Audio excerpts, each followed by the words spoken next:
Alors, je suis arrivée aux questions de sans-abrisme par le terrain des squats. Et au terrain des squats, finalement, comme souvent, probablement en sciences sociales, j'ai cheminé pour en arriver là, et notamment pour arriver aux questions d'habitat, de production du chez-soi et des paramètres qui peuvent permettre à un individu, à un groupe, à une famille, à un collectif de se sentir chez soi quelque part. En fait, si on prend le mot ou un autre, on n'aura pas la même réponse. Si vous dites à quel moment vous êtes intéressé au sous-prolétariat, je dirais 1991, puisque pour moi les jeunes de banlieue font partie du sous-prolétariat comme ceux qu'on appelle les SDF.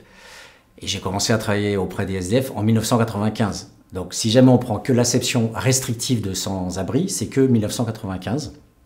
Voilà, mais pour moi, c'est pas du tout la bonne façon d'entrer dans la question. Voilà, et quand on parle de controverse dans ce colloque, j'en fais partie, parce que justement, je récuse ce terme-là comme étant un langage de sens commun, de la technocratie, etc., mais pas du tout pour moi en tant que chercheur. Voilà, donc pour moi, c'est une rupture durkheimienne. La rupture durkheimienne, c'est d'inventer des mots de la science sociale. Donc on peut prendre ce qu'on veut, mais en tout cas, pour moi, pas sans-abri, qui est de l'ordre des politiques publiques ou des logiques du travail social. Alors, je suis arrivé à cette thématique parce qu'à une époque, j'étais travailleur social, que je travaillais dans un centre d'accueil de jour pour des personnes sans abri. J'ai eu l'occasion de reprendre des études et je me suis donc lancé à faire un master recherche et j'ai posé cette problématique et puis après je l'ai poursuivi en thèse et voilà. En fait, je travaille donc depuis peu à la permanence d'accès aux soins de santé. Donc c'est une permanence en fait qui se trouve aux urgences à l'hôpital de Firminy. Et j'accueille en fait des populations qui sont justement sans abri, démunies. Donc je reçois des populations roms, serbes, syriennes, africaines, qui sont souvent en situation de précarité, situation irrégulière, parfois sans papier, et qui ont besoin de se faire soigner. Ma thèse de doctorat porte sur la question de l'activisme des Roms en Roumanie. J'en suis venue à rencontrer ces familles, et puis petit à petit, je suis entrée par le militantisme, l'engagement auprès de ces familles, notamment par l'accompagnement social et du bénévolat au sein d'un collectif de défense des migrants roumains à Montpellier. Donc j'ai commencé par vraiment la rencontre des familles, donc en allant moi-même ce qu'on appelle l'aller vers, en allant sur les terrains. Et donc petit à petit, j'en suis arrivée à analyser, mais encore une fois toujours aussi dans le cadre de ce programme de recherche, à travers les trajectoires de vie des migrants, donc l'analyse des politiques publiques par l'analyse des trajectoires des migrants, donc par le bas. L'ethnographie est au cœur d'une démarche où il faut créer la confiance auprès de la personne parce que ce sont des personnes qui, la plupart du temps, sont dans la coupure eux-nous. Donc ils détestent, la plupart du temps, ou ils s'en méfient beaucoup, les chercheurs, les travailleurs sociaux, les policiers, enfin tous ceux qui ont contrôlé à un moment ou à un autre leur vie. Donc il faut justement payer de son corps et de son temps pour construire avec les gens une relation où au bout du compte la personne pourra raconter sa vie ou raconter le rapport qu'elle entretient avec ses travailleurs sociaux. Donc très concrètement, je vais passer 7 mois, ça fait 1 mois et demi que j'y suis, à m'immerger par le bas, on vient d'en parler un petit peu, là c'était souvent par le haut, d'ailleurs c'est ce que je constate dans la littérature souvent scientifique sur le sujet. C'est évidemment plus facile et plus pratique de passer par les travailleurs sociaux ou par les structures. Après, au niveau de ma démarche, ça s'est perfectionné. C'est-à-dire en fait que le terrain reste toujours fondamental chez moi. À l'heure actuelle, là, dans mon travail, c'est majoritairement du quali, enfin, donc entretien, observation. Mais en fait, ce que j'ai rajouté, c'est que je me suis dit que je n'allais pas en rester qu'au sans domicile. L'idée, ça a été aussi de comprendre le point de vue des professionnels, le point de vue des dispositifs. Alors nous, on va à la rencontre des personnes dans la rue, en répondant à des signalements citoyens ou du 115, etc., ou en faisant des maraudes. Et on essaye, en fait, à Lyon en particulier, de cibler l'intervention vers les gens qui sont en non-demande, en tout cas les gens qui ne font pas appel aux dispositifs qui leur sont destinés.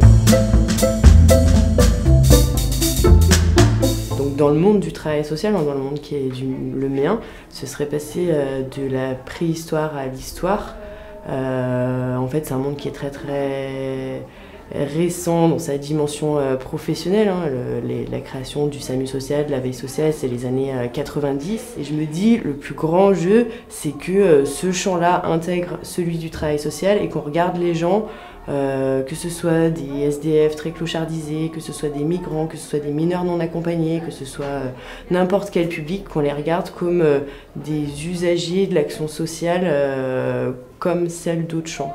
Probablement qu'il y a des enjeux forts autour de l'application de la loi DALO, hein, qui était évidemment une grande rupture hein, dans les évolutions législatives relatives au droit au logement, mais dont on connaît maintenant les limites. Et je crois qu'il y a beaucoup de choses à faire et à continuer à travailler autour de la mise en œuvre de ce dispositif et de ses limites. L'enjeu, c'est une déconstruction des prénotions, comprendre comment politiquement, on construit des problèmes et on enferme dans des stéréotypes des groupes sociaux, notamment les Roms qu'on associe soit, alors là on tombe dans le versant culturel, mais un prétendu nomadisme. Et donc un des enjeux, je trouve, de faire de la recherche avec ces groupes, c'est d'amener une autre manière de construire politiquement des choses.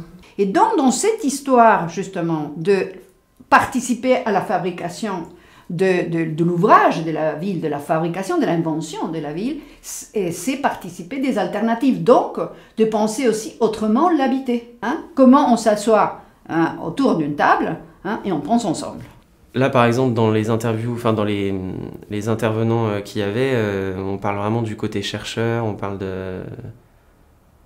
d'un point de vue extérieur, on va analyser ça, mais on a aucun point de vue sur la psychologie, sur comment on fait enfin comment ça se passe la clochardisation en fait.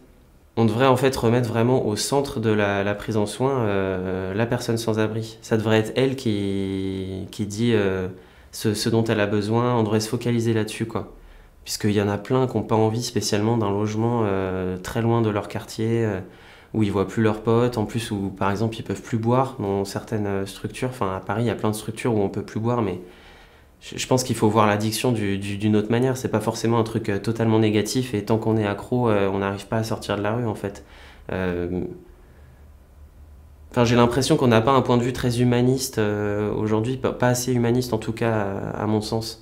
La suite de l'ethnographie, eh ben, c'est continuer à mouiller la chemise en travaillant avec les professionnels du social qui souvent ont besoin de ce regard qui dans un premier temps leur fait du mal. Mais quand on dit « mais moi je quitte pas le navire, je reste avec vous » et on continue à bosser ensemble et avec les résidents.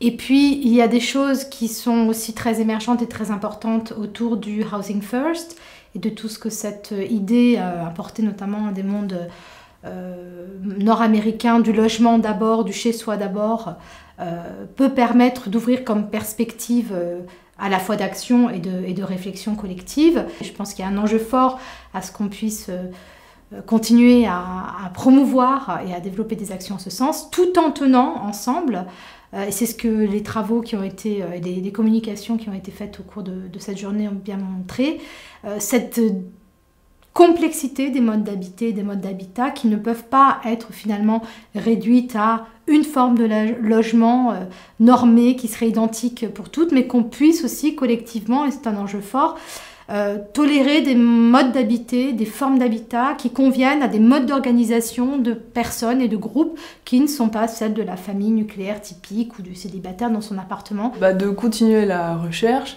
mais d'essayer de l'ouvrir au maximum à la fois éventuellement aux décideurs politiques, de leur montrer que y a des travaux qui sont faits et qui peuvent influer justement sur les solutions qu'on pourrait apporter au problème.